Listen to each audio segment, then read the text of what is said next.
Bismillahirrahmanirrahim. Assalamualaikum warahmatullahi wabarakatuh. Alhamdulillahirabbil alamin wassalatu wassalamu ala asyrafil anbiya'i wal mursalin wa ala alihi wa sahbihi ajma'in. Subhanaka la ilma lana illa ma 'allamtana innaka antal alimul hakim. Allahumma salli ala sayidina Muhammad wa ala ali Muhammad. Allahumma salli ala sayidina Muhammad wa ala ali Muhammad. Alhamdulillah, pada pagi ini sidang penonton yang dirahmati Allah sekalian, pada pagi ini kita bertemu sekali lagi. Bertemu sekali lagi kan pada awal perasmian ataupun program kempen fidyah kita bersama dengan saya sebagai moderator dalam webinar berkenaan tentang fidyah. Pada hari ini pula, tuan-tuan, pagi ini kita akan sembang santai. Jangan stres-stres, santai-santai saja. Perbincangan kita berkenaan tentang fidyah. Kalau ikutkan tajuk perbincangan kita berkenaan tentang fidyah ini, iaitu berganda ataupun tidak. Walaupun dalam webinar ini sebelum ini webinar dah dikupaskan oleh panel-panel kita, panel-panel kita yang tidak asing lagi, iaitu Ustaz Hamizul daripada Lembaga Zakat Selangor dan PU Said, Ustaz Said, pencetus Ummah Said, dah membincangkan berkenaan tentang fidyah ini. Apa dia fidyah ini, bagaimana kaedah pembayarannya, nak melunaskannya bagaimana. InsyaAllah pada pagi ini, tuan-tuan, kita akan bicara santai berkenaan tentang fidyah ini. Kalau ada persoalan-persoalan yang tuan-tuan ingin bertanya, silalah bertanya. Kalau saya dan nak jawab. Program kita pada pagi ini sekejap saja, tuan-tuan, tak lama, setengah jam aja. 9.30 hingga ke 10 pagi. InsyaAllah kita pakat-pakat share lah kepada sahabat-sahabat yang sedang menonton. Saya tengok komen ni siapa? Syahrul Razi. Assalamualaikum. Waalaikumsalam. Terima kasih Ustaz Syahrul Razi. Kita pakat-pakat komen sikit. Siapa yang sedang menonton ni, bagilah salam sikit kan. Jangan biarkan saya keseorangan di sini. Lihat dekat sini lebih kurang 12,000 orang tengok ni. 12,000 orang. Baik. Maknanya pada pagi ni kita sembang-sembang santai berkenaan tentang fidyah. Baik. Sebelum itu saya nak menceritakan sedikitlah topik kita berkenaan tentang fidyah berganda ini. Kita nak tahu juga apa fidyah ni. Sebab itulah, tuan-tuan, puan-puan, muslim-muslimat rahmatullah sekalian, kita dah nak masuk bulan Ramadan tak lama lagi dah. Ni dah bulan Syaban, ni bulan Ramadan tidak lama lagi dah. Sebab itulah kita membawa program ataupun kita membuat penerangan berkenaan tentang fidyah ini untuk memastikan masyarakat kita, khususnya umat Islam di Selangor dan seluruh di Indonesia, memahami berkenaan fidyah. Assalamualaikum. Waalaikumsalam daripada Ani Nur Aini. Daripada Ustaz Suhaimi. Assalamualaikum Ustaz. Waalaikumsalam. Tahniah Mai, terima kasih. Muhammad Firman, semoga bermanfaat insya-Allah. Baik, tuan-tuan yang sedang menonton, pakat-pakat share, kita sebar-sebarkan. Semoga ia menjadi amal jariah kita yang berpanjangan. Kita sebab share benda-benda yang baik ni. Baik. Saya nak kupas sedikit tajuk kita pada pagi ini berkenaan tentang fidyah berganda. Berganda ataupun tidak. Sebagaimana yang telah disebut sebelum ini. Jumhur fuqaha menegaskan bahawa mereka yang tidak menggantikan puasa yang ditinggalkan dengan sebab keuzuran atau sebab lain sehingga menjangkau Ramadan berikutnya.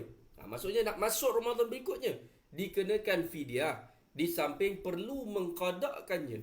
Dalam mazhab Syafi'i pula, sekiranya ia masih belum ditunaikan pada tahun-tahun berikutnya. Maksudnya dia tak tunaikan lagi pada tahun berikutnya, ia menjadi berganda mengikut jumlah tahun yang berlalu.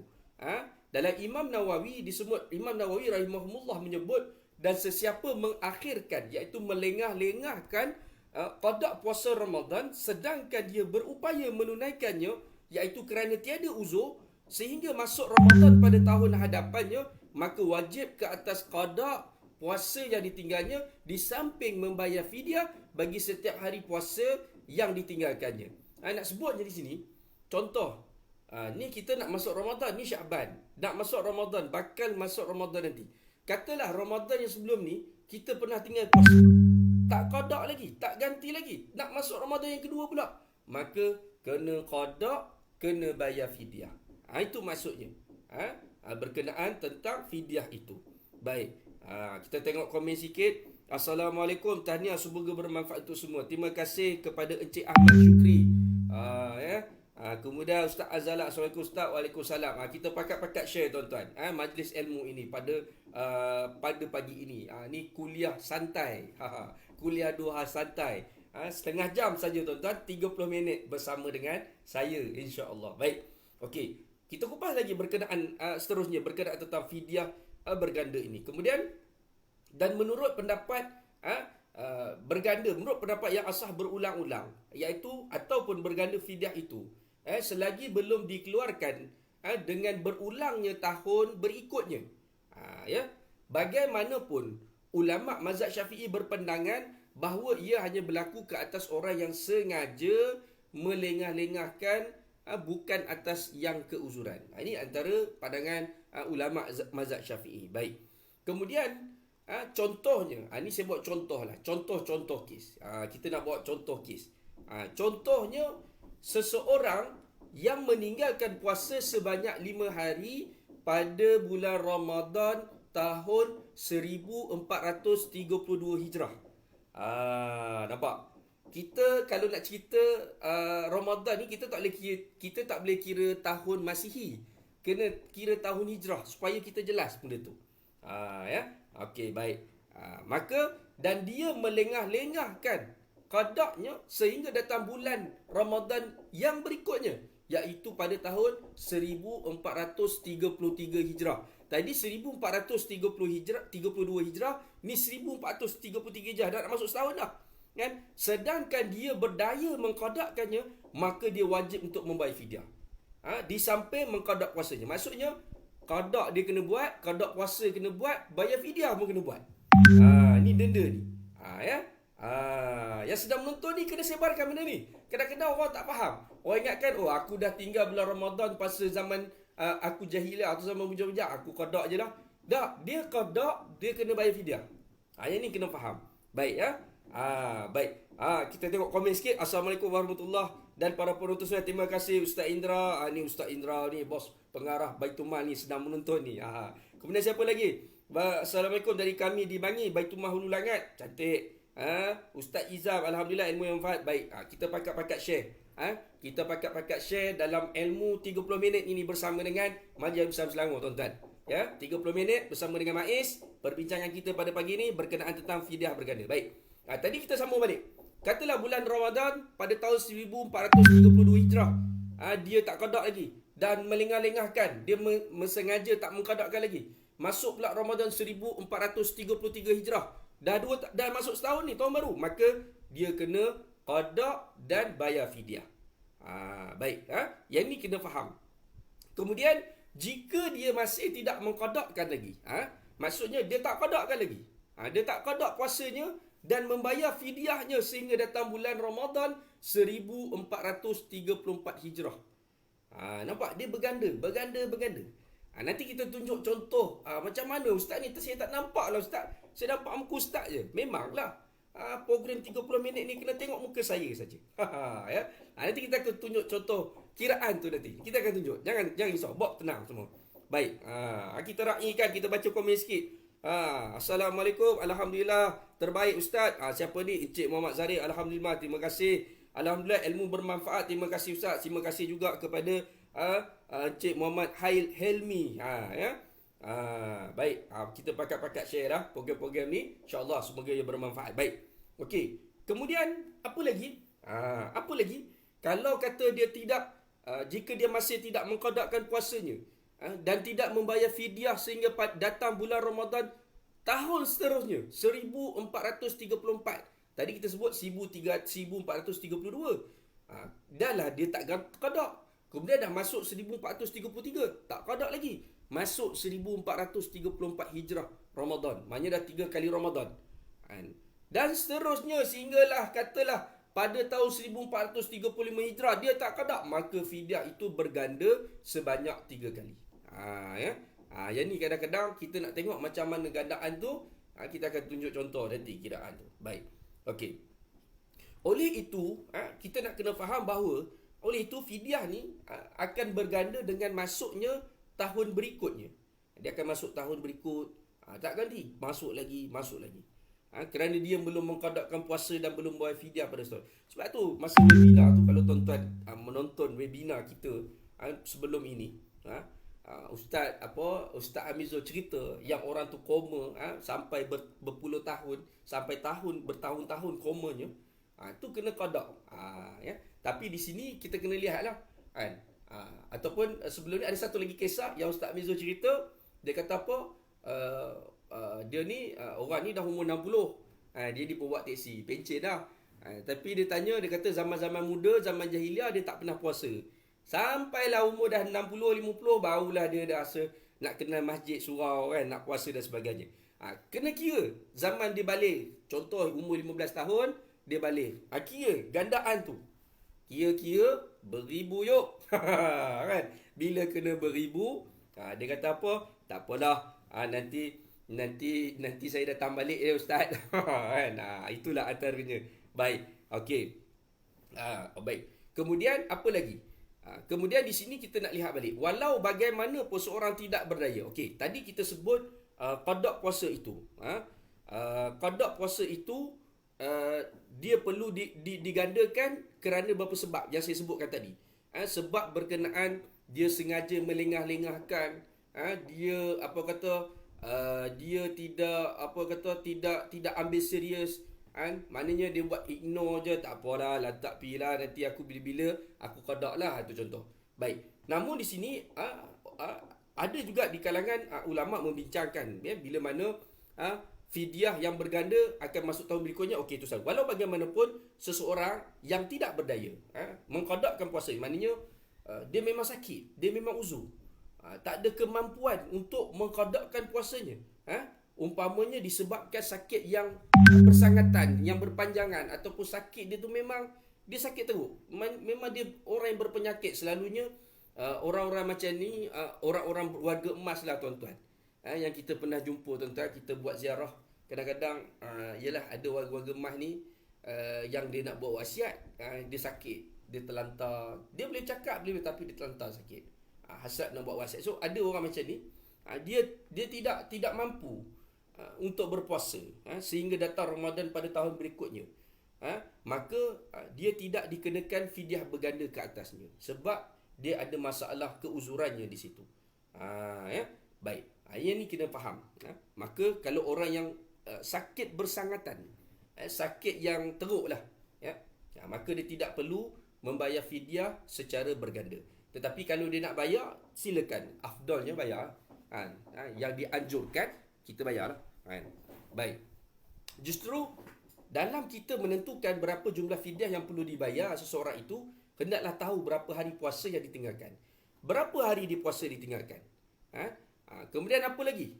Kena tengok, kiralah berapa hari puasa ditinggalkannya dan tahun serta jumlah puasa yang ditinggalkannya, yang dia sudah diqadaknya serta jumlah fidyah yang sudah dibayar jika fidyah berganda.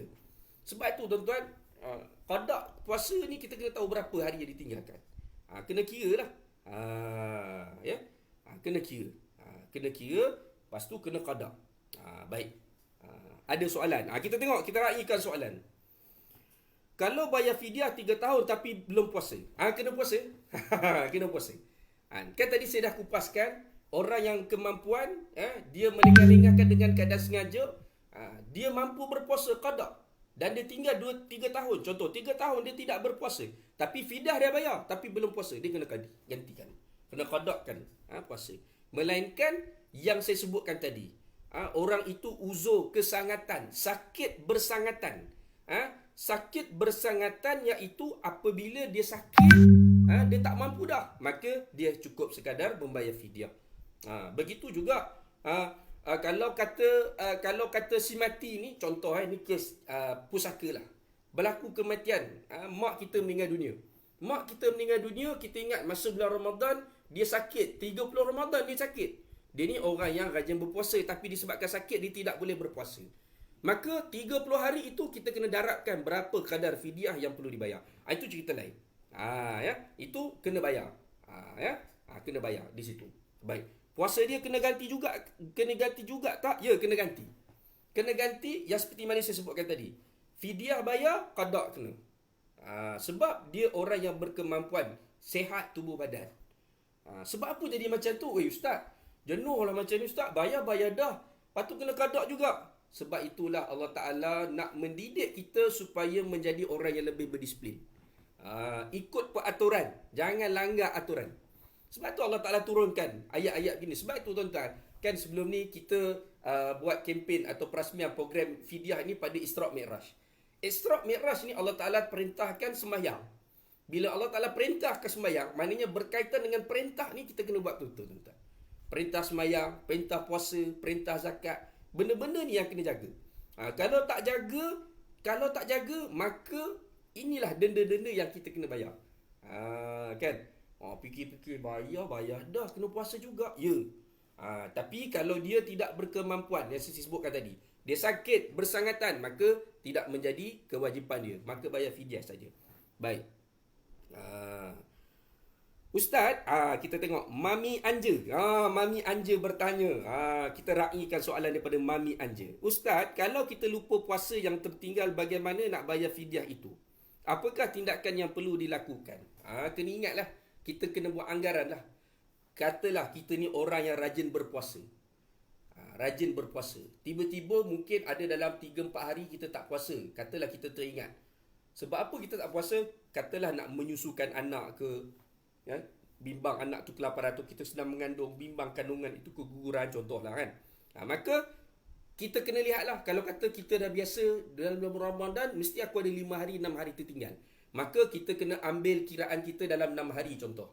Ambil yang lebih sikit. Kalau ada, contoh anggaran kita, bulan Ramadan yang lepas ni aku tinggal 5 dan 6. Contoh. Rasa macam sebelum ni ada tertinggal juga. So kita nak ambil 5 ke 6? Ambil lah yang 6. Ya. Itu. Ya, Mami Anja, ambil yang 6. Kemudian nak bayar fidyah macam mana? Masuk je dalam web MAIS. Dalam bawah tu ada www.mais.gov.my. Masuk je, ada kaedah pembayaran fidyah. Boleh. Kira terus. Terus masuk. Itu kaedah. Ya. Mami Anja boleh ya. Lepas tu kena qada lah. Kalau mampu kita kena qada. Kalau tidak qada, dia jadi kena bayar lagi. Ya, kena qada lagi. Kena qada lah, kena teruskan. Baik. Okey. Kita tengok soalan seterusnya. Ya, soalan seterusnya daripada Zaili Oli. Salam Ustaz, jika ibu mengandung atau dalam pantang menyusukan anak tak boleh nak puasa selama sebulan, puasa itu adakah perlu bayar fidyah dan adakah puasa itu perlu digantikan? Dan adakah puasa itu perlu diganti ataupun tidak? Terima kasih Ustaz. Baik. Seperti mana yang kita sebutkan tadilah. Kan? Puasa yang kata dia disebabkan apa? Disebabkan kebimbangan apa? Kebimbangan dia disebabkan kebimbangan dia takut keguguran atau sebagainya. Dia kena lihatlah. Kalau kata dia berbuka disebabkan bimbang kandungan anak dan sebagainya, dia kena qada. Kena bayar dan qada. Sebab tu kita kena tahulah masalah-masalah kan. Perempuan yang mengandung atau sedang menyusukan anak, khuatir keselamatan bayi yang dikandungkan itu, atau anak yang disusukan itu, takut-takut yalah dia keguguran ke, ataupun takut-takut bayi itu menyebabkan kemudaratan kepada bayi, maka dia kena qada dan kena bayar fidyah. Kalau 30 Ramadan, kalau sebulan Ramadan 30 itu 30 lah dia kena ganti. Itu ni kena faham. Tapi kalau perempuan yang mengandung atau sedang menyusukan anak namun khuatir akan keselamatan dirinya ketika berpuasa, dia perlu qada. Ya. Itu antara. Nanti tuan-tuan, sidang penonton yang Allah sekalian, kita insya-Allah tuan-tuan di Facebook Majlis Islam Selangor kita akan sharekan poster-poster berkenaan fidyah dan poster-poster berkenaan tentang perlu qada ataupun fidyah. Ni antaranya lah. Perlu qada ke? Perlu fidyah ke? Nanti kita akan bincang dalam poster tu, kita akan tayangkan tuan-tuan. Ya. Dekat situ ada insya-Allah. Baik. Okey. Okey, tengok balik soalan Kejap saya nak kena baca balik soalan ni. Okey, baik. Okey, terima kasih atas penerangan itu. Alhamdulillah. Baik. Baik, okey. Kita hanya ada lebih kurang 10 minit tuan-tuan. Tak boleh lama-lama. Jangan lama-lama. Baik. Okey. Tadi kita dah bincang fidyah berganda ataupun tidak berganda, kan? Kita pun mestilah kena tahu. Ustaz cerita berganda tak berganda, kita mana tak nampak lah Ustaz. Ustaz nak cakap macam express sangat. Kan? Memanglah 30 minit. Kan? Dia tak boleh lama. Lagi tuan-tuan kalau lama tuan-tuan lena. Kan? Dan mungkin selepas ni tuan-tuan pun ada usaha-usaha kerja lain. Mungkin sambil-sambil dia tengok ada tanya pasal fidyah. Nak masuk Ramadan ni pula nak kena tahu. Kena tahulah sekurang-kurangnya kita faham, kita tahu apa dia fidyah itu, bagaimana kita nak melunaskannya. Baik. Okey. Saya nak tunjuk sedikit kita punya contoh. Ni contoh kiraannya. Ya. Saya harap tuan-tuan boleh nampak dan lihat. Kalau tak boleh nampak, tengok dekat-dekat sikit. Contoh-contoh kiraan fidyah itu. Kiraan fidyah yang berganda ataupun tidak berganda. Kan? Kalau kita lihat di situ, ya. Tengok ada komen. Jelas dari Jitra. Ini rumah saya tuan-tuan. Kita hantar balik Kedah, saya jadi bujang dekat Selangor ni. Okey, baik. Okey. Tengok fidyah, kiraan fidyah. Fidyah bagi satu hari puasa, bagi satu hari puasa yang ditinggalkan termasuk upah sama ada RM2 atau RM4 atau RM6. Mengikut jenis beras yang dimakan. Maksudnya apa? Kalau tuan-tuan tengok dalam poster ni, nampak tak nampak tuan-tuan? Tak nampak, buat nampak dulu. Berapa kadar fidyahnya? Iaitu dia ada 3 kategori, iaitu RM2, RM4 dan RM6. Dia tengok jenis beras yang kita makan lah. Kalau kita makan beras biasa RM2, kalau pertengahan RM4. Kalau beras tu beras luar biasa atau beras mati, tuan-tuan makan beras mati. Contoh kan, itu RM6. Kan? Kalau kata kita nak pahala lebih, tuan-tuan bayar RM6. Kan? Nak dapat kita punya ganjaran itu lebih. Contoh. Baik, kita tengok contoh kiraan tidak berganda yang belah biru tu tuan-tuan, ya. Yang color biru. Katakanlah contoh dia tinggal puasa ini sepatutnya kiraan tahun ni kita kena tahun Hijri, ya. Tapi tak apalah, sebab kita dah tengok di kalender tahun Masihi ni, tahun 2019, tahun 2020 dan tahun 2021, kita dah melihat di situ bulan Ramadannya setahun sekali gitu.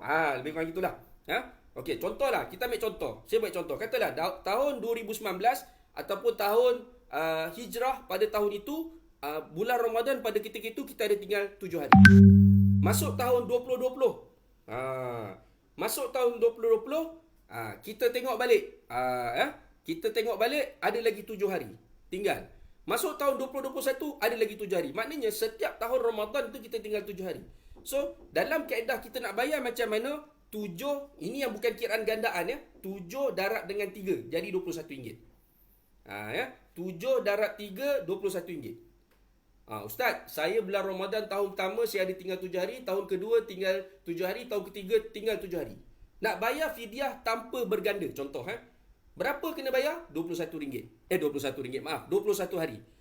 Berapa nilainya? Nak darab dengan berapa? Katalah 21 hari darab dengan RM2. Berapa 21 hari darab RM2?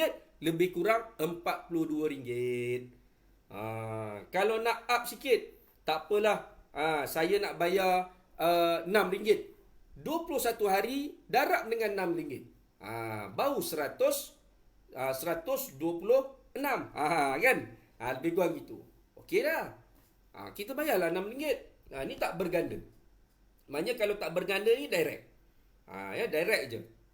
Kemudian yang kiraan kali hijau tu pula tuan-tuan, kalau tak nampak tu nanti saya bagi penjelasan, jangan risau. Okey, kita ambil contoh yang sama juga.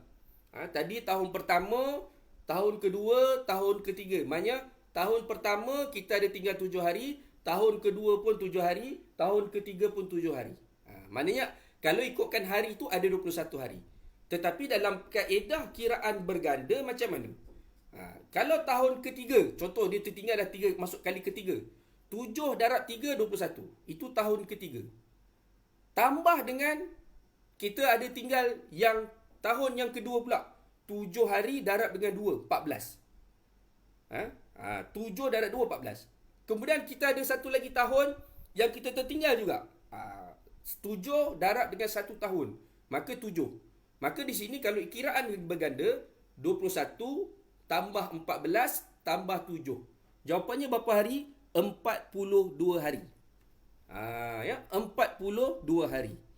Maksudnya 42 hari, katalah kita darab dengan RM2. 42 hari, ni kiraan ganda ya. Darab dengan RM2, dia akan dapat berapa? RM28. Maaf, RM28. RM84. 42 hari darab dengan RM2 jadi RM84. Kalau darab dengan RM6, katalah kita nak bayar berganda, tapi kita nak bayar yang nilai yang mahal lah.